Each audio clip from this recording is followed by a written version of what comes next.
The flight of a golf disc is complicated and unique. So as a disc golf community, we've come up with ways to talk about the flight that might not be intuitive to newer players. So to help you out, this is our complete guide to how discs fly.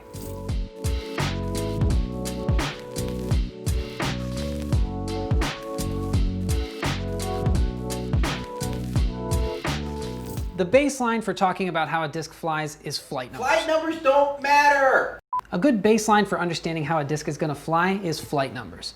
Now it's important to know that flight numbers aren't an exact science, and they're never going to be able to perfectly describe what a disc does as it's flying down the fairway. It's really complicated, everything that's going on while a disc is flying, and it's going to vary a lot from person to person. So it's a good idea to treat flight numbers as a general guide and not an exact science.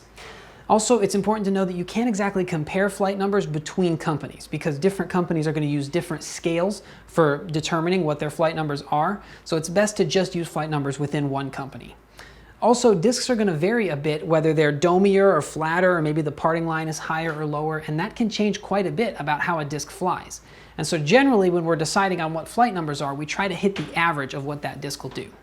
So with all that being said, and how flight numbers are not going to be exactly precise to how a disc flies, this is what the flight numbers mean. The first flight number is speed, and speed describes how aerodynamic a disc is, usually by how wide the rim is.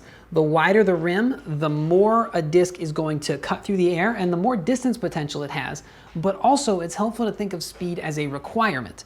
As in, if you don't throw a disc at its required speed, you're not going to see the result of the rest of the flight numbers. So for most players, you want to choose a slower speed disc, especially while starting out, because you're going to be able to get that disc up to speed. And the faster discs are generally best saved for once you're playing for a while and you've developed some more distance to where you can take advantage of that speed and not sacrifice the control that you have with your slower discs. Glide is the second number, and glide is pretty straightforward. It just describes how much lift a disc has, which is kind of how much it's going to stay in the air as it's flying. A disc with a lot of glide is going to be good for distance shots, and generally it's going to be easier to turn, kind of easier to get to that right side, which we'll cover in a minute. But generally those high glide discs aren't going to be as accurate. A low glide disc is generally going to be more stable, which is another thing that we'll cover in a minute, and it's just going to be more for placement rather than throwing those distance shots. So if you're looking for a maximum distance disc, you want high glide. For more placement or accuracy, you want a lower glide number. The third number is turn. Turn is usually a negative number, and it describes how much a disc will change its angle early in its flight if it's thrown at the required speed. So for a clockwise rotating disc or for a right-hand backhand throw, if a disc is thrown at its required speed and it has turn, the left side of the disc will lift and the disc will change its angle. This is really good for throwing Hyzer flips or for more distance lines, and generally these shots are going to fly straighter, but they're going to be a little bit less accurate and they're not going to be as reliable in the wind. Because if you throw the disc harder than its rated speed or you throw the disc in a headwind, that turn is going to be exaggerated. And the last number is fade. Fade describes as a disc slows down and it starts to fall, the wind pushes up on the front. And so if a disc is rotating clockwise for a right-hand backhand throw, that will cause the left side of the disc to drop. And so the disc will move to the left as it falls. Now a disc that has more turn will generally have less fade, and a disc that has less turn will generally have more fade.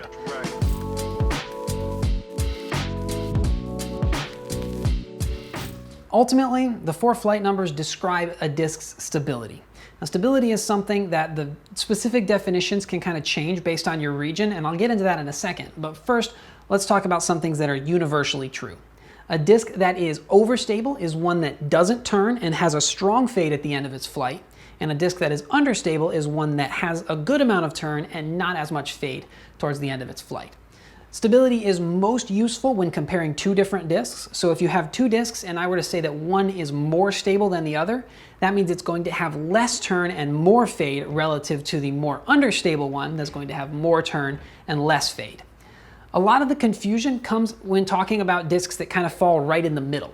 So I usually use the word straight to describe these discs, but some people will use the word stable because it's kind of in between over and understable, so it fits right in the middle.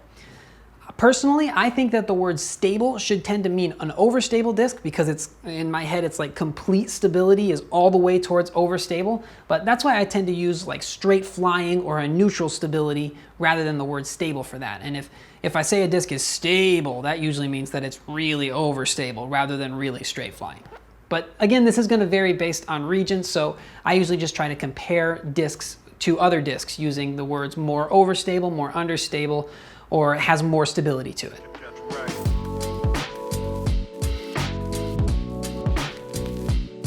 So now you know how your discs fly. What shots can you throw? Well, the first thing to know is what a hyzer is. For a right-hand backhand throw or any shot that rotates clockwise, a hyzer is a throw where the outside of the disc is tilted down. So for a hyzer shot, it's the left side of the disc. This is going to be a shot where the disc starts out on the angle that it finishes on. So as a disc fades, how it changes the angle towards the left, that's going to be, if you start a disc on that angle, that's going to be a hyzer release. Now a hyzer shot is a hyzer release with a pretty overstable disc, so one that will fly on that hyzer line and kind of create this swooping right to left shot as it goes. Now a hyzer flip is the same release angle, but thrown a little bit more directly at your target and usually a bit lower, and that's one that's thrown with an understable disc. So it starts with the left side, the outside of the disc tilted towards the ground, but because the disc has turn, the disc will change its angle to be flat, or it might even work to the right. This is usually going to be the most controlled distance that you can get, and it's going to be really useful for throwing a super straight shot. So if you play in the woods, I would definitely work on developing your hyzer flip game for those long tunnel shots. Now, anhyzer is the opposite of hyzer. So for a clockwise rotating or right-hand backhand shot, that's going to be the outside of the disc tilted up, or the left side of the disc tilted up away from the ground. An anhyzer release is going to usually result in an anhyzer shot, which is one that kind of swoops from left to right, and it holds the angle the whole time, except at the very end when that fade kicks in. Usually anhyzers will tend to finish pretty straight rather than holding it into the ground. A flex shot is released the same way as an anhyzer, but with a more overstable disc. So it starts out on that same anhyzer angle, but it fades out earlier because the overstable disc has more fade, so it stops holding that anhyzer and will generally finish to the left. This is usually what you'll see players throw when they're going for absolute maximum distance, but it doesn't come out that often on the golf course. So that's our overview, I guess, for how to describe what your disc is doing as it's flying down the fairway.